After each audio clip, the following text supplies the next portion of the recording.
Hi, everyone. I wanted to welcome you all to our podcast, The Two Dope Black Doulas. And so, in this podcast, we wanted to introduce ourselves and to tell you a little bit about us and our journey. So, my name is Brittany Jones, and I'm Danielle Watson Murray. we are two doulas in the Triangle area that have become certified as doulas and are trying to make a wave in the space, especially for, Black and brown moms in this area. So today we just wanted to talk about a little bit about ourselves, introduce ourselves, and we're going to talk a little bit about our journey to becoming moms. So both of us are mothers. So I'll start off with myself. My name is Brittany Jones. As I said, I am a consultant focusing on mental health.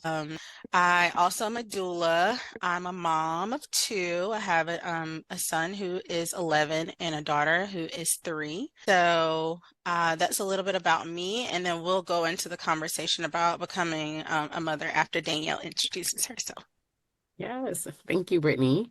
As mentioned, my name is Danielle Watson Murray. I am a mother of 3, almost 4 boys. I am a wife.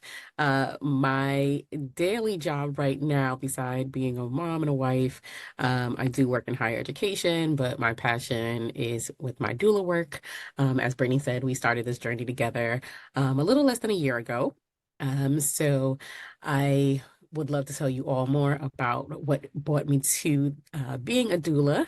But yes, we are excited to be here. So I'll jump it back over to Brittany. Yeah, so just a little bit about my journey into becoming a mom. So I became a mom unexpectedly. I feel like we all have. Only when you're in like your 30s, you're like, I am going to plan this out to a T. Right. So I was always, the way I was brought up, like you plan it out, everything, you Get plan it out to a T. married, Right, right. And so baby. we were married, me and my husband, we were married when I got pregnant, but we weren't like necessarily planning to get pregnant, it just happened. Mhm. But I remember I went to the doctor and I was like, I'm feeling dizzy and I'm having headaches and this is not Dead typical for giveaway. myself. But no, so the doctor was like, okay, you've been off your birth control. Like, I think you're just having a lot of stress. Like, you're not pregnant. Like, here's birth control. Like, you're good. And so yes. I'm like, I'm sorry, what? So I told her I had to advocate for myself in that moment, and I was just like, no, like something's definitely different. Like this is not like how I normally am. I normally don't have headaches. I'm Right. dizzy.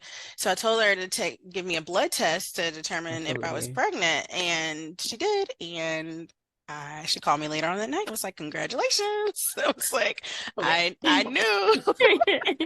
So I didn't know this part. So wait, let's back up real quick. Did she apologize for pretty much misdiagnosing you? Can you imagine if you did not advocate for yourself and took a Right. And I just whole started like taking birth control and it was like, yeah, like right? it's Why wouldn't good. he giving you a blood test or even just be like, let's check this first Well, I to think rule it part out? of that, just to like part of it was when I came in, I told her I'd taken a urine pregnancy test and it wasn't positive. But when Hmm. we went back home afterwards, I looked at it and the second line was like faint. It was like, Oh my gosh. Oh my gosh. You're like, oh, wait a but minute. no, to answer your question, no, she did not apologize. Sorry. And that wasn't a thing. It was just like, oh, congratulations. Okay, we can start seeing you now in our Oh my gosh. OB area and we'll get those appointments scheduled and everything. But Oh wow. and then Wow, with wow, my wow. daughter, I was pregnant during the pandemic. So that was a whole thing, like finding So out, different. just like everybody else, all locked down Right. during the pandemic, ended up Look, too much time on your hands. Okay. ended Got up the baby. pregnant. And I think our second time we were like, it wasn't really planned. I mean, we were talking about it for a while, like Right. having another, but it wasn't necessarily like we're gonna do this now. But I mean, I felt like a little bit more prepared because I'd already been through pregnancy before, and Right. but the pregnancy during the pandemic presented its own challenges and everything. So we worked through it. We're here. Oh my. Oh my. Okay. So, it's funny. I feel like my journey was the beginning journey was kind of the same. So I have, like I said, three boys, so one on the way. We have a 16-year-old. And at that time, my husband, who was my boyfriend, but we were dating at that point all through college. I had just graduated. And this is 2008. So I was on birth control already because at that point we had moved in, planning our lives together. I had just started my first real job, like grown up job. So I was just like, gosh, I've been so tired.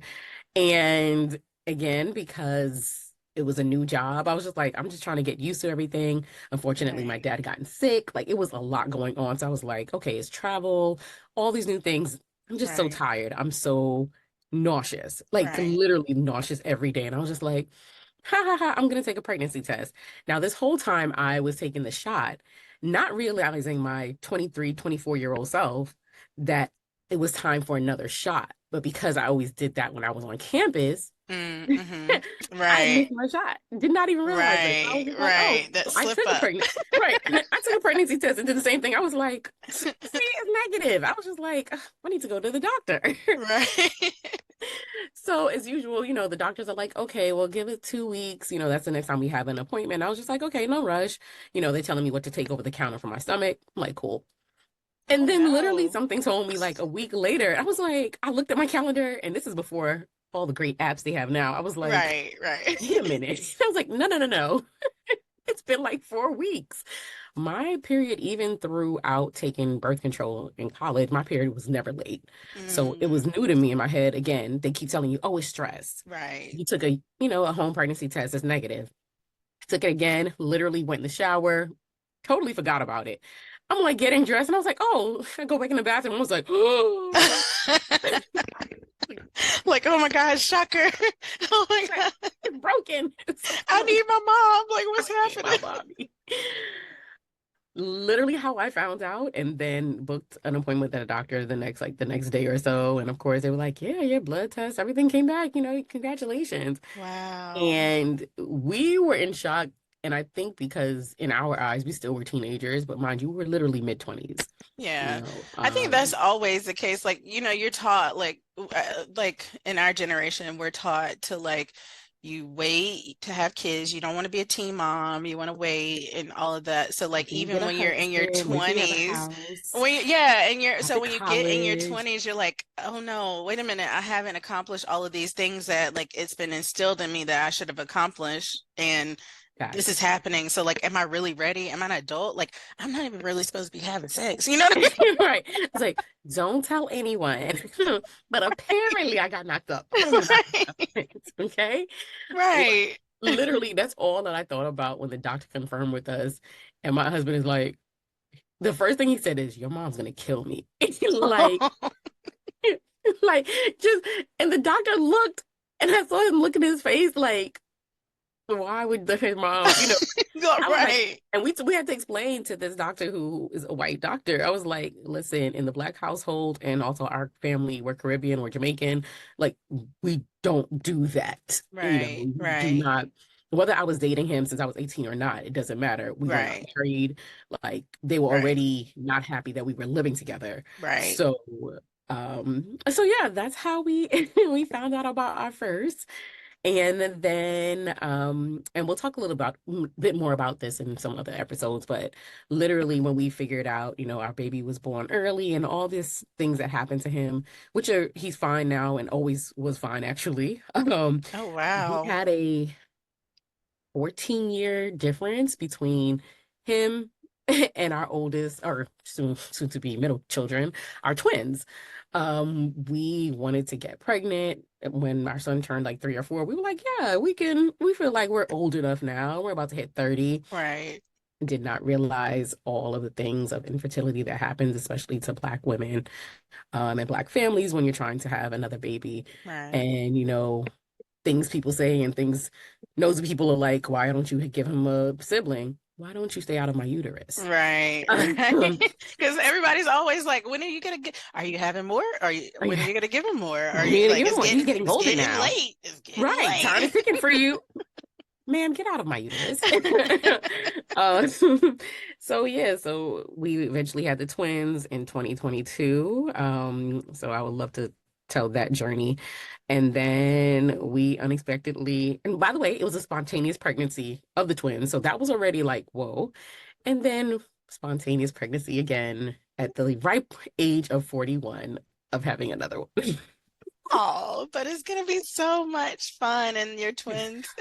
Wild. I know, twins. So yes, we have a 16-year-old, 2-year-old twins, and a newborn, an infant on the way. Yay.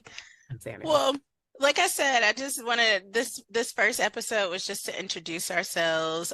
We plan on getting into digging deeper into some more topics later on in some later podcasts, but stay tuned to Two Dope Black Doulas. We'll definitely be talking things, a lot of things about the issues that we face in our community as Black and Brown people, just things that are like unspoken in our community that we experience and we kind of just go through them and not really talk about them. So Danielle and I are excited to get that going and get more, awareness around these things and talking about them. So stay tuned. Stay tuned. Thanks so much for joining us, everyone. Thank you.